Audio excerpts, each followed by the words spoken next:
All right, so what I want to do first is I want to finish off the unit on Poissonian behavior. Now, there's far more to the subject than we're able to do in a short class here. We talked a little bit about spacings between adjacent elements. It depends how you order the terms in the sequence. It depends on how the terms are generated. It's very nice if we have, xn is n alpha mod 1. There's a lot of structure available if we do something like that.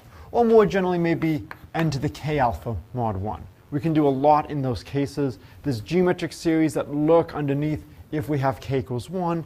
If we don't have k equals 1, there are still nice exponential functions. They're a little bit harder to analyze. We will see stuff like that when we get to the circle method. We then said, well, rather than studying something like this, what if instead we look at x1 through xn are all uniform on 0, 1, and independent? And so if they're independent, it's very nice. If they're dependent, the analysis can become extremely complicated. And so we talked about imagining the circle is 0, 1, so we wrap around.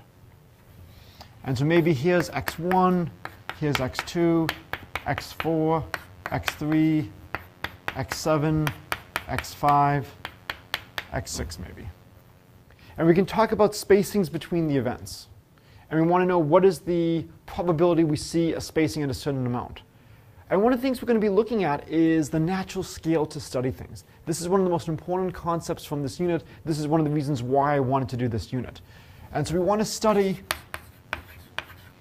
spacings in, say, the interval t over n, t plus delta t over n. And the advantage of using a scale like this is we expect the average spacing to be of size 1 over n. It's definitely the case if we consider the wrapped around thing. So this is x7. Here's x1. This would also be x8. It would also be x15. We just keep wrapping around. And then if we do that, the sum of all the lengths is going to be 1. So the average spacing is going to be 1 over n. And so we talked about studying what is the probability using the ordered statistics. So the yi's correspond to the xi's ordered. So we have 0 less than or equal to y1, which is the minimum of the xi's less than or equal to. So we wanted the probability that yk plus 1 minus yk was in the interval t over n, t plus delta t over n. And we talked about how this doesn't depend on which index we're looking at, that all these spacings should be the same. And I might have slightly misspoken when I did it the last time, so I want to just be very careful right now. For definiteness, let's say we're choosing x1 over here, and let's say here is t over n away from x, and then this over here is another delta t over n. So this whole distance to here, let's say, is delta t over n, and this distance to here is t over n. And I want to know what's the probability I have the next number after x1 in this interval. And we went through a lot of different ways to do this. One of the difficulties is keeping track of when order matters. It doesn't matter which index is next, it just matters that something is next. So I can't have anything in here, then I have to have something in here, and then everything else has to be passed. Well, we saw that that was actually subtly wrong. You could have multiple elements in here, right? If I want the next space, if I want the spacing to be between t over n and t plus delta t over n, I could have 20,000 things in this small interval. It's damn unlikely, but I could have 20,000 things in this interval. The important thing is I have nothing before and at least one element after. So the key phrase is at least.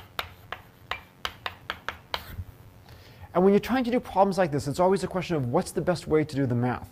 We talked about how we could put the next thing here and then integrate over where it worked, and it was going to have very small changes.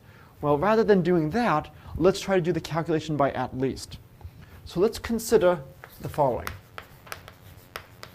What do you think 1 minus t over n to the n minus 1? What probability does that represent?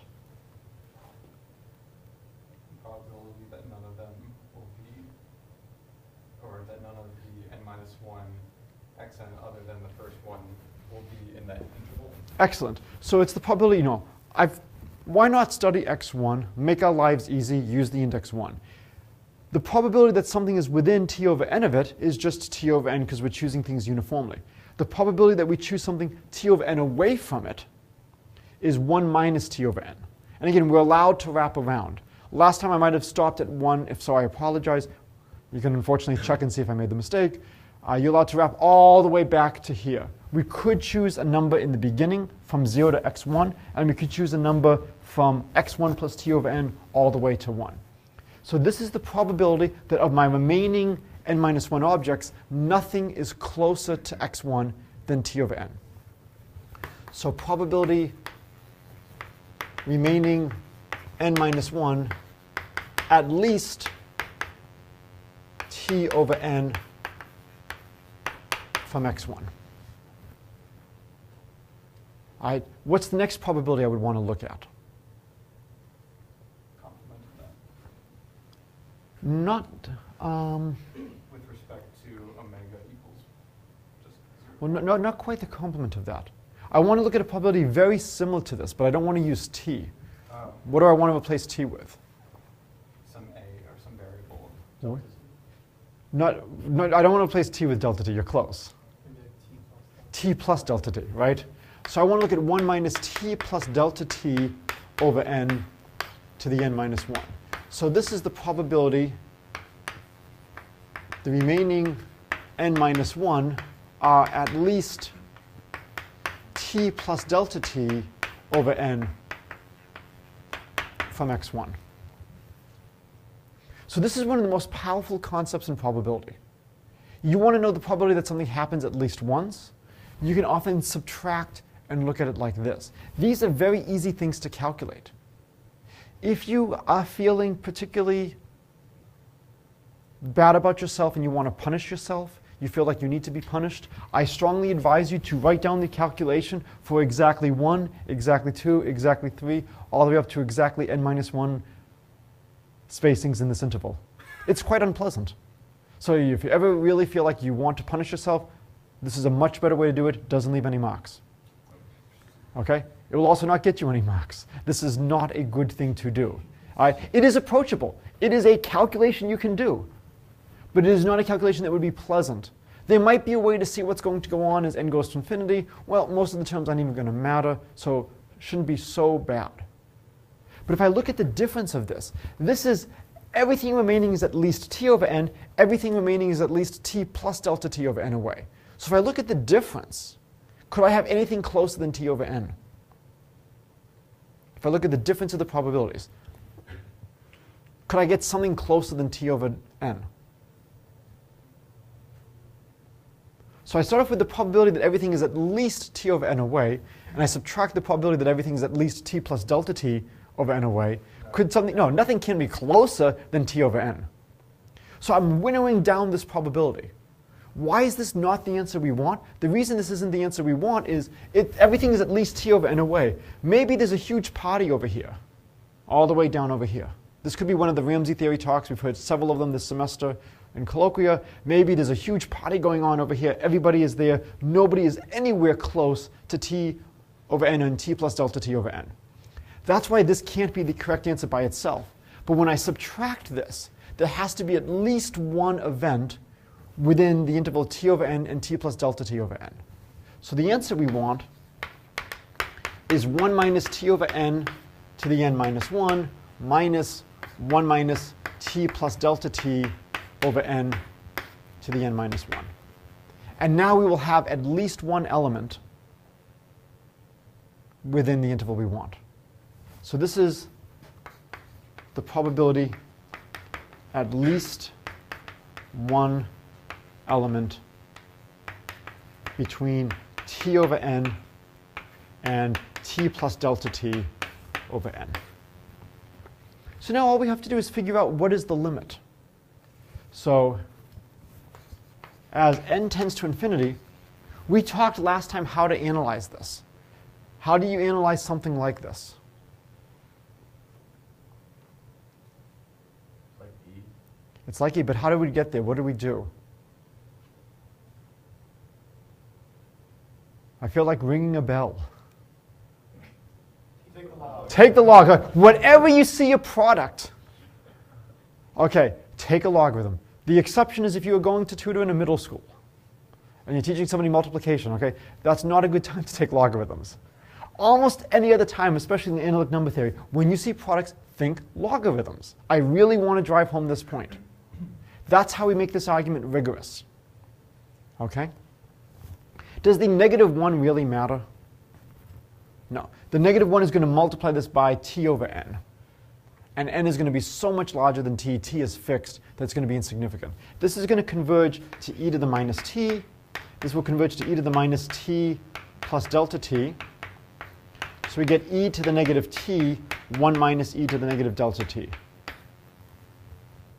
We can do a little bit better. Approximately, what is e to the negative delta t? 1. All right, so we get 1 minus 1 is 0. OK, we were too crude. All right, so if we approximate e to the negative delta t as 1, we get 0. So we need to do a little bit better. 1 minus delta t. I was wondering if that was going to last. So we get e to the negative t, 1 minus delta t plus delta t squared over 2 factorial plus dot dot dot. And now when we look at that, the 1's cancel. We'll get a delta t, and then the remaining piece is going to be of size delta t squared. And so we get e to the negative t delta t plus something of size e to the negative t delta t squared. And that's a good place to finish the analysis. Bless you. And if you think about it, the delta t squared is kind of fitting. The probability we have something in this interval is going to be of size delta t over n. To get two things coming in there is going to be, bless you, very unlikely. So I'm not surprised that my next correction term is of size delta t. OK, any questions about this argument? All right, let me think how I want to do this.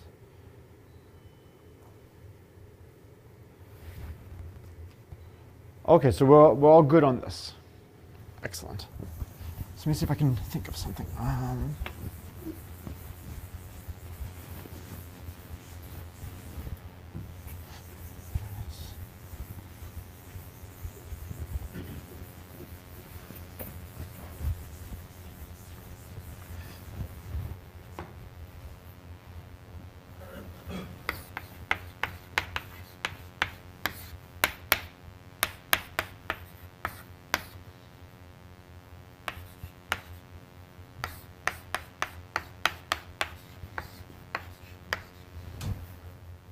All right, let's consider the following product.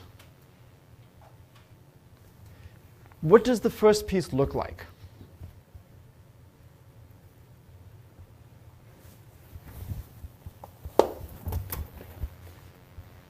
So what does the first piece look like?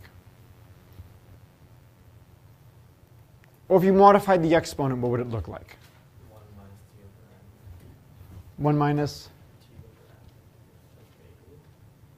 Right, so as n goes to infinity, what do you think this piece is going to look like? Yeah. Right, so I could write this as maybe 1 minus x over n to the n to the n. And this piece is 1 plus x over n to the n to the n. What does this piece go to? E to the negative x. And I have an n, so it's e to the negative xn. And this piece goes to? And so the product goes to? 1. Okay. Any questions on how to handle calculations like this? So everybody's comfortable handling stuff like this? Nobody has any issues with this?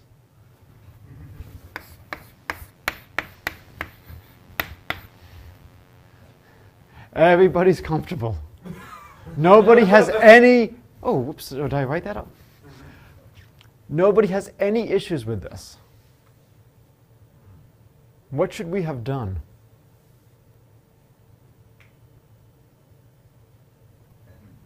What should we have done? You violated Miller's first rule. What should we have done? Taking the logarithms, right? Anybody ever read XKCD? Yeah. How many of you have seen the movie Fight Club? Yeah. Did you ever see the strip on tautology? The first rule of the tautology club is the first rule of the tautology club.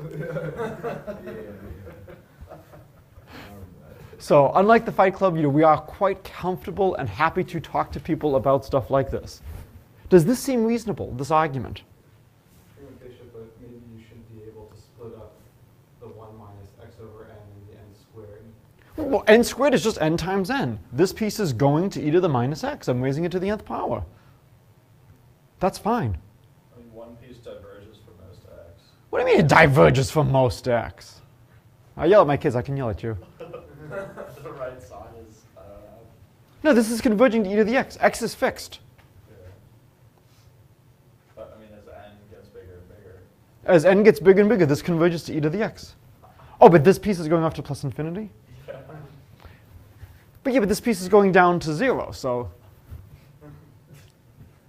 Oh, so maybe there could be some issue with one going off to 0 and one going off to infinity. So how could we attack this problem? So one is to do logarithms. I'll let you do logarithms at home, or in a later class today when you get bored. There's another way we could do this problem. Can we L'Hopital it? Just looking at the ratio. Ooh, okay, if we're going to L'Hopital it, you'd have to start L'Hopitaling it at this stage over here with respect to n. That's not going to be pleasant differentiation. Does anybody know who the patron saint of mathematics is? He's a New England transcendentalist writer. Emerson? No, Thoreau? Thoreau. Thoreau is far greater than Emerson. He kicks, sorry. No, never mind. Is Emerson the one who wrote, "Oh, Captain, my Captain"? Did either of them write O Captain, My Captain? This is a liberal arts college. Somebody should be able to get that. No, who wrote "Oh, Captain, my Captain"? I don't know that, but I know it's Was it Walt Whitman? sounds okay. O Captain. Oh, okay. Sure. Maybe it was Whitman. I'm sorry? Was Leaves of Grass Whitman? Yes. Yes. I think it might have been, maybe it was Whitman who wrote "Oh, Captain, my Captain" about Lincoln. And I think Emerson wrote the line from an Isaac Asimov short story, Nightfall. Why do I care so much about Henry David Thoreau? What's his most famous line? Nope. Close. It's close. It's not simplify. It's close. You'll kick yourself. It's that word 3 times. Twice. It's simplify, simplify. He should technically simplify, simplify, simplify to simplify, but I think he does simplify, simplify for emphasis. All right? I've probably wasted about 3 minutes. We can actually go back and check and see exactly how long I have wasted on this. Yeah, we can. Yeah, we actually can. And if somebody wants to, and complain to the Board of Trustees, they're meeting soon, about all the time you've spent in class. I am doing this for a point. Oh, and on the left side you have H.C. Henry Thoreau. Oh, I like that. I don't know what I-N is, but In Walden, I don't know. anyway. I consider Henry David Thoreau the patron saint of mathematics. He has wonderful advice. Before you do any work, you should simplify. Is there anything we can do to simplify this expression? What could we do? Multiply the bases together. Multiply the bases together, and we get 1 minus x over n times 1 plus x over n to the n squared. All right, well, this is no problem. This is 1 minus x squared over n squared to the n squared. And now this is perfectly set up for the exponential. And now as we take the limit as n goes to infinity, what do we get? We get e to the what?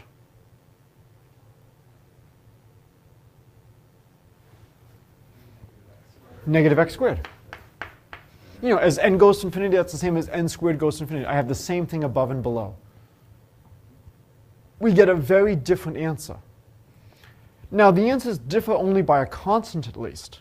Both the answers converge, but we had the wrong constant. We have an e to the negative x squared here. We only have a 1 over here. So again, I really wanted to take the time to drive this home. So much of advanced analysis is trying to warn you about the pitfalls when you're doing these calculations. It is so easy to fall into traps. And so I'm saying I can prove things, with a little bit of work. I can make sure I can do them, correct in public without stumbling too many times. That's not the best use of class time. I really want to emphasize how to look at these problems and the dangers. It is so natural to look at something like this.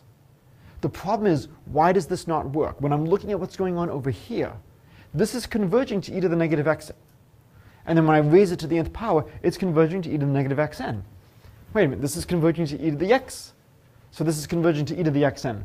Why does this not work when I multiply it together? Because I need to know, how is this converging to e to the negative x? What is the error term? And that error term is going to be magnified enormously. How is this converging to e to the x? The error term is going to be magnified enormously.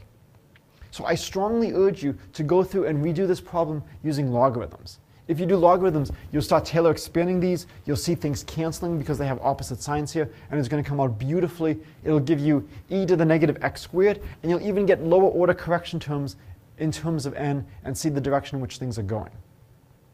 So I really want you to play with that. I really want you to be aware of how easy it is to make mistakes like this.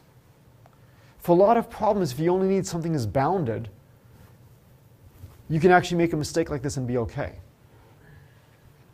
I just had a paper accepted with Professor Goldmacher, and the referee said, I don't understand one of the examples of your theorem.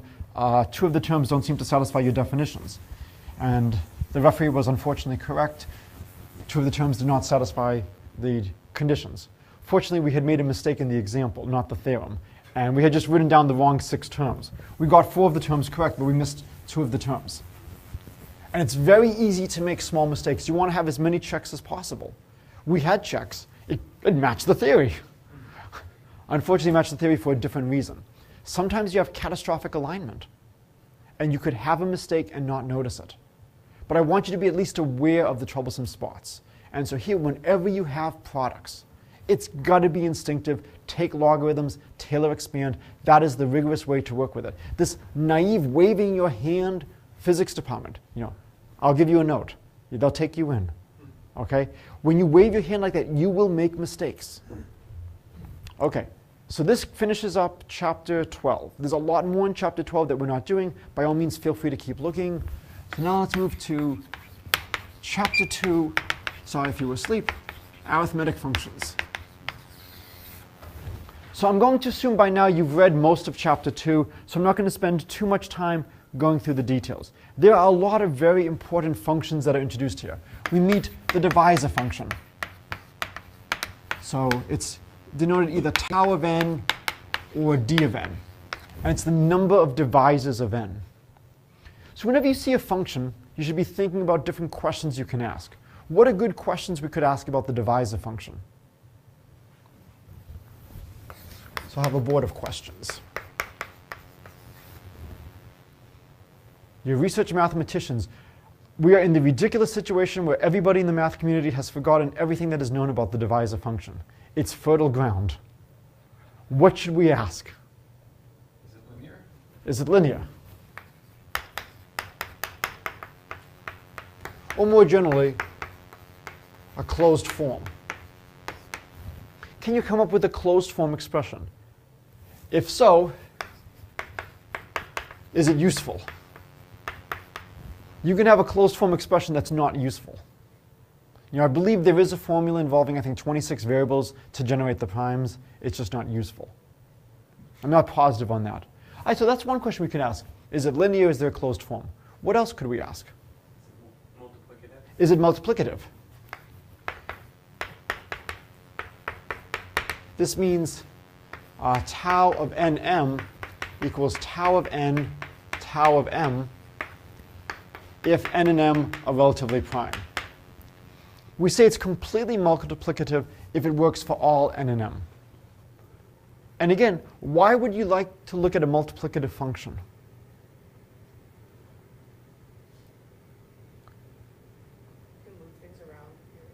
Okay, so what can you move around? I mean, you can take the end of the number. Good, so if we want to understand a multiplicative function, it's enough to understand it at prime powers. And if we understand it at prime powers, we can piece it together. If it's completely multiplicative, we only have to understand it at the primes. So for a lot of problems, there's a huge advantage in terms of understanding these functions if we can understand them just at primes or prime powers. So completely, it's all n and m, reduce, study to primes or prime powers. Okay, what else could we ask about this function? The average order. Average order. So average order, or equivalently the growth rate. On average, how big is tau then? Related to that, we could ask about special values.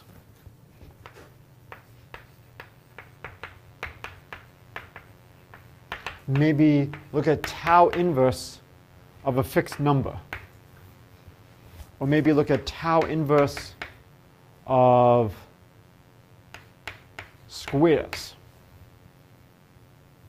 Or maybe tau inverse of the primes. So for instance, which numbers have the number of divisors equal to 5? Which numbers have the number of divisors a perfect square? Which numbers have the number of divisors a prime number? So these are lots of questions you can ask. You know, there's more, but we filled up a board. That's good. All right. These are some standard things you want to know. The lower bound on the divisor function should not be that hard. Can anybody give me a lower bound on the divisor function? I'm sorry? 2. Yeah, you're a little bit too clever. Be less clever. 1. Right. Yes. Now be a little bit more clever. Now we have 2. So 1 less equal to tau of n. And what's the weakest upper bound? N. Okay. So this is really weak.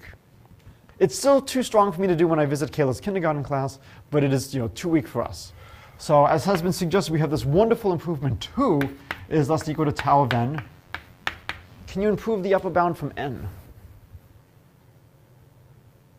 Why is the upper bound n?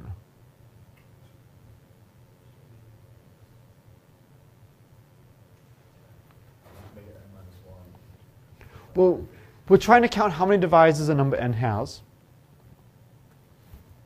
Clearly, it can't have more divisors than the numbers from 1 to n. Yes? 2 has 2 divisors. We can't improve the upper bound. All right, let's consider n big. So if we take n big, like 3, can we improve this at all?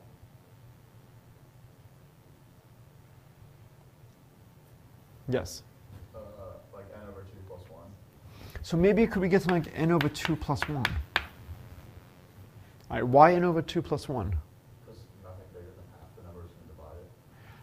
Nothing bigger than half the number will divide it, yes? Actually, better than that, can you like... Well, first we want to make him feel good, okay? No, we're slowly working our way up. All right? So nothing greater than half the number can divide. We put in the plus 1 to cover ourselves. So does this look like this should work? And when n equals 1, when n equals 2, this still works. But this now becomes a much better bound as n grows. So this is outstanding. Right? All right, now show up. You like the floor square root of n times 2. All right, so now we want to go even further. So you want to go, let's not even bother with the floor. Let's just cover ourselves. All right, so we want 2 times square root of n. Okay, why 2 times the square root of n? Because if you have a number bigger than the square root of n, then if you multiply it by anything, it has to multiply by something like smaller than the square root of n in order to get... Okay, good. So worst case scenario is everything up to n, up to square root of n is the divisor. And then if you're greater than square root of n and you divide, you are paired with something less. And you're paired with something unique. And because of that uniqueness, now we're down to 2 square roots of n. This is serious progress. So let's put things in perspective. The first part over here, for n large, this is a 50% savings. That's huge, right? You know, you see that at a store, you're happy. This is now basically selling it for 0%, right? To go from n over 2 to square root of n, this is now negligible. But it's still very large. What about our lower bound? Can we do better than 2, at least if n is big?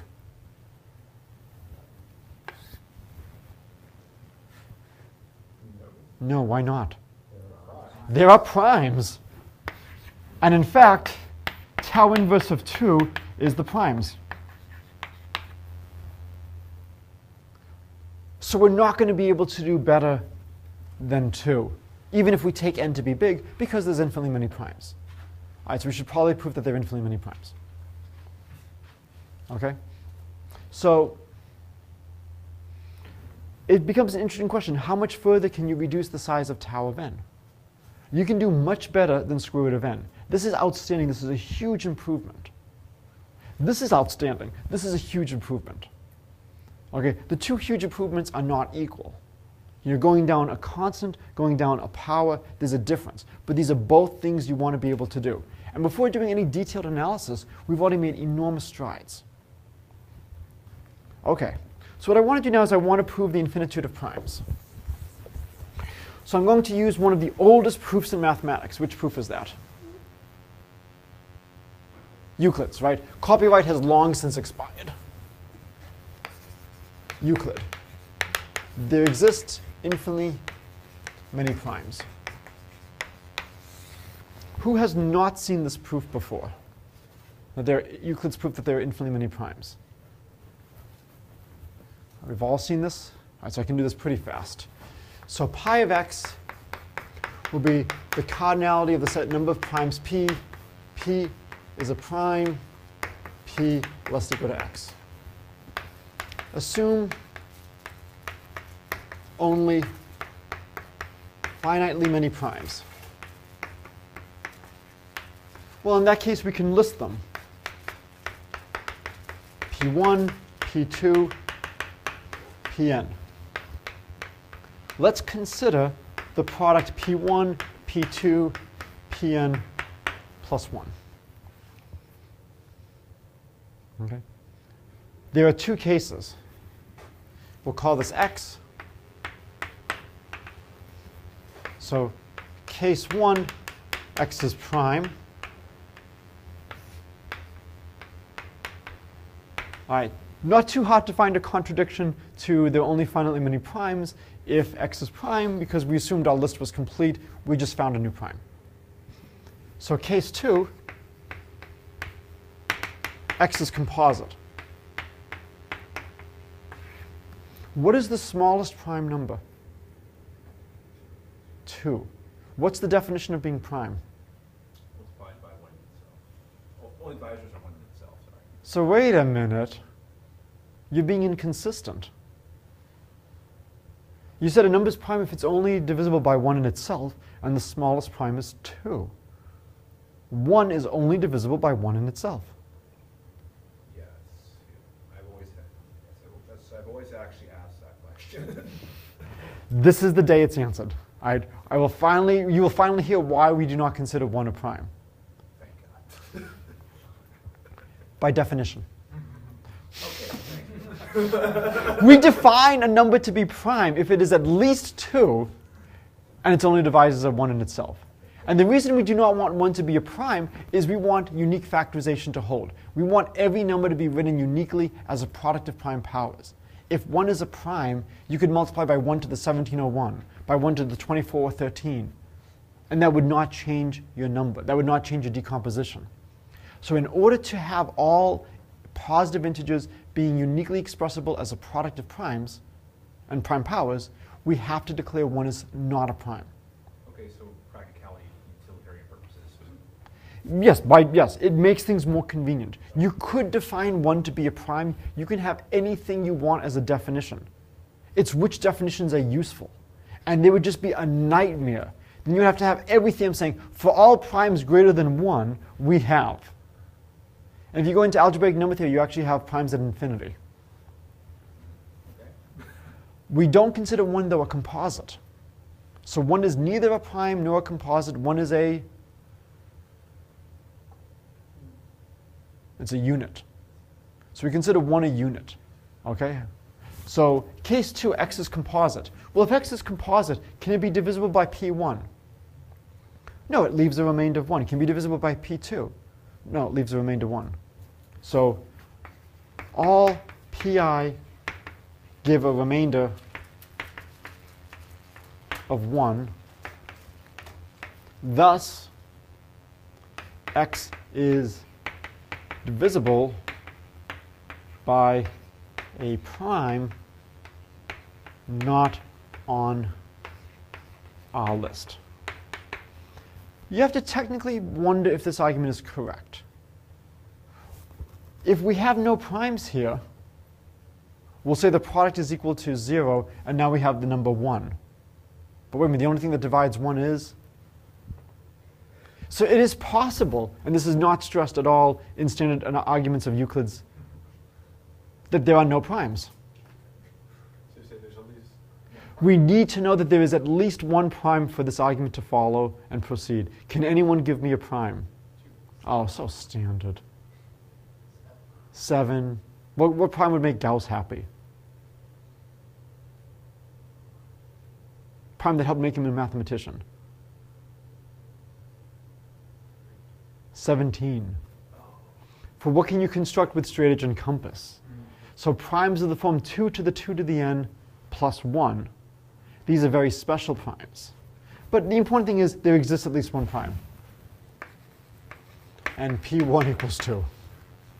Right?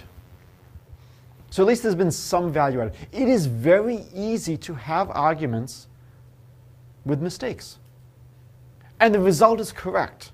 But the argument technically has a small gap. Now, normally they do not belabor this in an introductory course. You all know there are primes. But one of the possible consequences is maybe there's no primes. So once we know there's at least one prime, now we get this infinitely often. Okay, what should we ask next? We now know there's infinitely many primes. Great. Now what? Yes? How are they distributed? How are they distributed? How many are there? How quickly does the function grow? So as a nice exercise, prove there exists a constant c such that pi of x is greater than or equal to c, I think, log base 2 of the log base 2 of x. This is a horrible lower bound. The truth, and I think we've talked about the celebrated prime number theorem. Have I mentioned that? I actually went to the 100th birthday party of the prime number theorem celebration. It was my first ever conference. The celebrated prime number theorem, often called PNT, and it says pi of x is approximately x over log of x. Or even better, it's approximately the integral from 2 to x of dt over log t, and this is called the logarithmic integral. All right, so how would we get a bound like this? Well, we could go back to the Euclidean algorithm, to Euclid's argument, and we could analyze. Let's look at what happens. Worst possible case, I want to see the prime coming in as late as possible. Do I want to be in case 1 if I want things to go badly for me, or do I want to be in case 2? Which is going to give me the larger new prime? Case 1. Okay. So what I'm going to do is I am going to actually perform Euclid's analysis for you live. All right, have you ever seen Euclid's analysis live? All right, somebody give me a candidate for P1.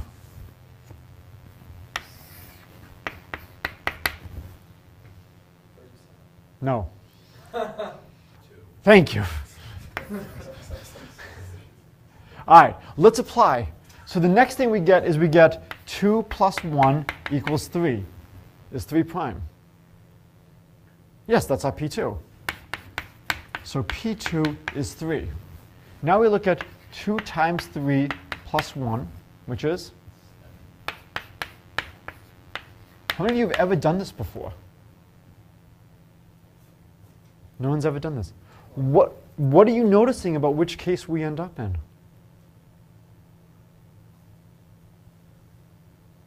Case 1, case 2, do we alternate? Which case are we ending up in? Always in case 1. Have I asked you in class what's 16 over 64? If you've already seen me do this, don't say anything. Have I asked you what this equals? I've done this. Several people are saying this and they haven't taken classes with me before this. Okay. So just because something works a few times does not mean it always works. Let's try one more. 2 times 3 times, what do I do next? 7 plus 1, and what do I get? I get 43. Interesting. We'll be sure if we do it again. So if we do it again, all right, 2 times 3 times 7 times 43 plus 1. So this is equal to 42 times 43 plus 1.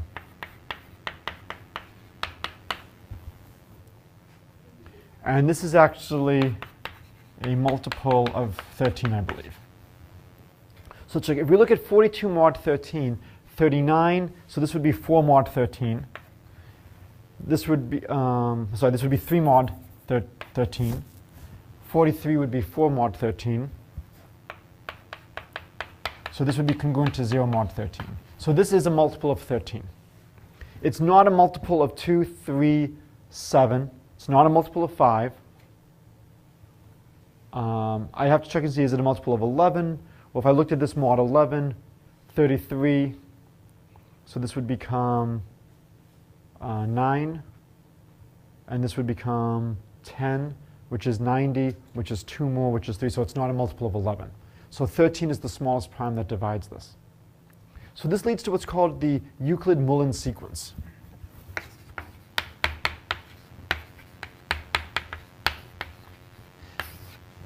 And what it says is, as you go through Euclid's argument, every time you get a new number, write down the new prime. Now there's lots of ways you could play this game. You could write down the smallest prime that divides your number. You could write down the largest prime. You could write down every prime. And there's some various things known. So I thought I would just read off a few of the numbers. Okay. So here are some of the numbers as I go through the sequence. You ready? 2, 3, 7, 43, 53, 5, 6,221,671, 3870918381057 139, 2801, 11, 17, 5471, 52662739, 23,003, 30693651606209 37, 1741. So the numbers are hopping all around. We only know about 41 terms in the sequence. Why do you think we know so few terms in the sequence? Yes? Starts to take a lot of computing power to multiply them all together. No. You're close, yes. The factoring. The factoring. The multiplying is no problem. We can multiply cheaply. And in fact, this is why cryptography can work. This is why RSA can work. Multiplication is fast, but factorization, we do not know an easy way to do it. That does not mean it can't be done. It just means we don't know about it. So what I like about this problem is there's a lot of things here to talk about. There's a lot of things here that you've already seen, but hopefully you can see it from a different perspective. And so one of the big things is, what kind of estimates can we get from this? So Euclid's algorithm, or Euclid's procedure here, does give you a lower bound for the number of primes at most x. It is a horrible lower bound, but it is a lower bound. The next question we can ask is, can we do better? And that would imply maybe leaving Euclid's analysis and doing something else. What if we stay with Euclid's analysis? What could we do? Well, we could start looking at the terms it generates and then trying to understand a sequence like this, and a bunch of related questions. So in terms of getting into open research projects, some things are known about sequences like this. What are some natural questions you might ask about the list of primes? So I read it off to you. It's a fun list. Yes? Does it contain every prime? Does it contain every prime? That's the most natural question to ask. Yeah, we'd love to know. What else might you want to know?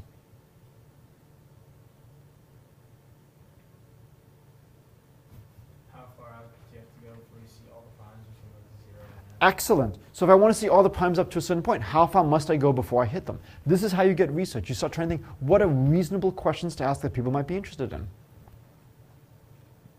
Do you have any bounds? I can prove that if I go at most, p to the p to the p to the p to the p, and I have maybe pp's, maybe, I will see the prime p in my list. A nice question could be how much it oscillates. You've got these huge numbers. What is the largest prime in the first n as a function of n? How much larger than n do you get? So there's lots of great questions you can ask about stuff like this. And so this is a good place to end for today. So for Wednesday's class, we will finish up chapter 2.